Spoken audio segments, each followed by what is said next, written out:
Lakers Nation, what is going on? So, we got another three-team proposed trade coming from SI this time, and he did post a, trade idea that would make sense for the Los Angeles Lakers to improve their front court position starting in the offseason. And the player that has been linked to the Lakers is Jalen Duren. The Lakers did inquire about him around the trade deadline before the Mark Williams trade was rescinded and he failed his physical. But just because you inquire somebody doesn't mean the trade is going to go. Both teams have to come to agreement. And, the Detroit Pistons didn't want to depart with their center because he's young. He's 21 years of age. He's listed at 6'10, weighs about 250 pounds.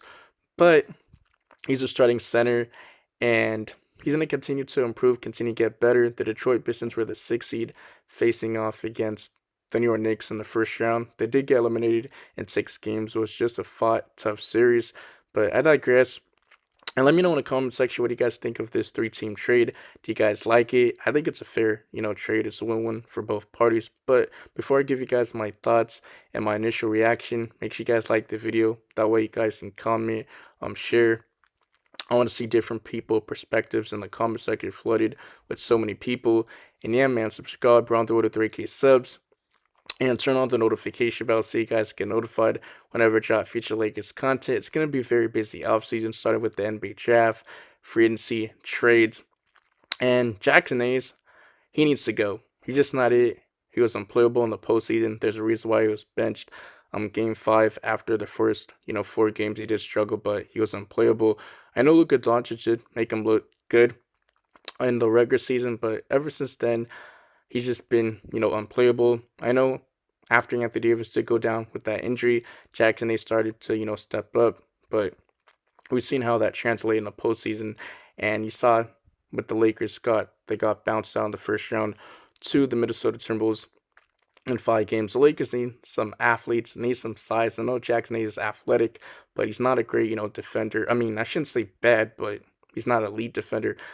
He's a lob threat, which he's very good at putting back dunks, but he's not a great shot blocker, not a great rebounder whatsoever. He's just a horrible rebounder, so he doesn't really do too much other than, set screens and catch lobs, and that's what Luka Doncic is making him look good. You've seen it with Derek Lively, Daniel Gafford, with the Dallas Mavericks. But let's get into this three-team trade, starting with the Atlanta Hawks. They're receiving Marcus Sasser.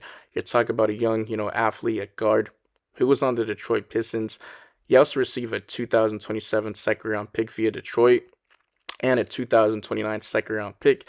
Now, when you look at the Atlanta Hawks, they have a logjam of guards, starting with Trae Young.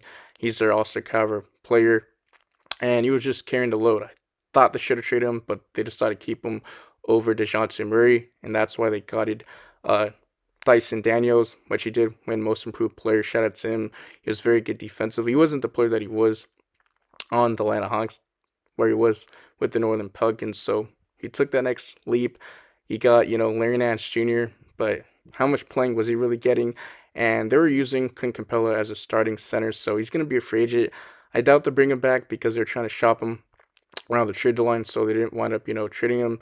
And you still got, Jalen Johnson, I think that's his name. But he had like a season-ending, injury, so he didn't play. But like I said, they got logjam of point guards. You got Kobe Buffkin. You got Keontae Wallace. I'm pretty sure he's the brother of Cason Wallace from the OKC Thunder. But at least they get some second-round picks because they're a young team. You still got, Zachary Risase. He was the first overall pick of, the 2024 NBA draft. So at least they got some, feature pieces to, help their young core. Now, next up, you got the Los Angeles Lakers. Jalen Duren, I actually like him. He would make perfect sense. He could put back dunks. He could facilitate. He could catch lobs. He's a pretty good defender. Very good, paint presence, which the Lakers can use. And can you imagine the passes and looks that you get from LeBron James and Luka Doncic? So he could be here for like the next, 10 plus years. Like I said, he's 21 years of age, 6'10". That's his height listed. Weighs about 250 pounds. And the Lakers would need a starting center and a backup center. So can you imagine if you trade for like a Jalen Duren and then you get a Clint Capella or Steve Adams in, free agency? Doesn't have to be Jalen Duren, but I'm just using that as an example. I doubt the Detroit Pistons, trade him. That's why they wanted to hold on to him as their key, core or part of their future, because if they're going to trade him, they would depart of him already. And both teams, like I said, have to come to agreement. Now, the last, team would be the Detroit Pistons. They'll be receiving a young player in Dalton Connect. He did have his ups and downs his rookie season, but that just comes being a rookie. And he was a 17th overall pick. He fell to the Lakers. He was supposed to be like a top five, top 10 pick, but some people say he was a steal of the draft, but just didn't win Rookie of the Year. Obviously, it was a Spurs, guard that won, Rookie of the Year. You know who I'm talking about, but I can't even think of his name right now. But I digress. Now, going back to Los Angeles Lakers, Dalton Connect, he was actually playing some, good games, and then he had some bad games, but it was just very rough.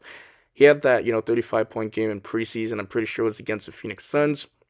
And then he had like a 38-point game against the, Utah Jazz. So that's all I got for today's video. Make sure you guys like. Once again, I appreciate you guys for supporting me. It's been a rough journey on this channel. But yeah, man, turn on the notification bell so you guys get notified whenever I drop future, Lakers content, sports content in general.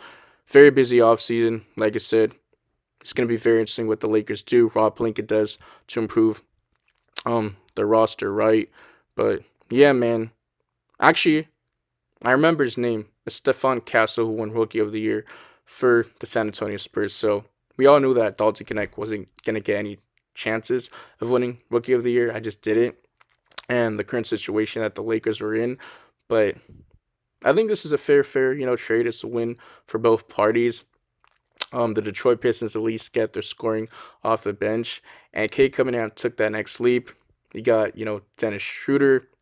You got players like Malik Beasley, who's going to be a free agent. And then you got Tim Hardaway Jr., who's going to be a free agent. So it's like, what options do they have? Do they trade Jalen Duren? Do they keep him because he's being brought up in trade rumors? I don't believe they're going to trade him, but who knows? Let's see if they get a good trade that they like, because it's going to be a bidding war. But maybe the Lakers can offer, Dalton Connect. We'll see. Maybe Austin Reeves. Some people are talking about, packaging Austin Reeves, but I'm not even sure. But we have to see. This is a 3-team trade we got. Let me know in the comment section if you guys like it. Do you guys agree with it? But this is just a fun discussion to talk about.